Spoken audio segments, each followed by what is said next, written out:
What's up guys, this is Oleg with Joe's Gaming Electronics here with a controller reconnecting video. If you're having a Bluetooth issue or your controller just simply does not want to connect to your PS4, I'm going to troubleshoot some steps with you guys to fix your guys' issues so you guys can get back to gaming. The first major issue is a lot of people aren't using the correct cord. They just find some random cord that's this size that'll plug into the controller and think it works. And they may think the cord is a working cord, but it's actually a cord that is designated for a different type of use. So a lot of times, get a good cord, make sure it works 100%. You can find this cord on our Joe's GE website. We know it works 100%. A second thing you can do is, once your PS4 is plugged in, let's say this PS4 is plugged in with the power and HDMI, you're going to turn it off. You can do that by just holding the power button for roughly 10 seconds till you hear 2 beeps. Once that's done, it's completely done turning off. You unplug the power supply and unplug the HDMI. From here, you're going to move on to your controller. You're going to flip it over.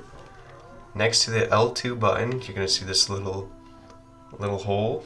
You're going to find something small that will fit into that hole, because there is a button here that you click that will reset the Bluetooth on this controller. So you're going to click it. Once you hear the click, your controller is reset. You're then going to get your PS4. You're going to reconnect it with the power and with the HDMI. Power it on. Once you do that, you're going to get the USB, plug it in. There are 2 ports you can plug it into. From here, you're going to plug it into the controller. Click the PS button once it's on. If that doesn't seem to solve the issue, try a different port. There are 3 ports, 1, 2, and on the back, there's a 3rd located right there. If you try all the ports and that still isn't working, try updating your PS4 Pro. You can do that by holding the power button for 12 seconds. After it's off, you completely shut off the PS4. You hold the power button for 12 seconds till you hear 2 beeps. That's going to boot you up into safe mode. From there, you can update your PS4.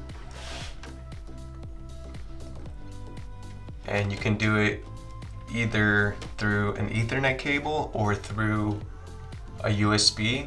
What you're gonna have to do is download the PS4 software on this thumb drive, plug it in, reinstall the software, and the most latest update on it. A lot of times that fixes the issue too.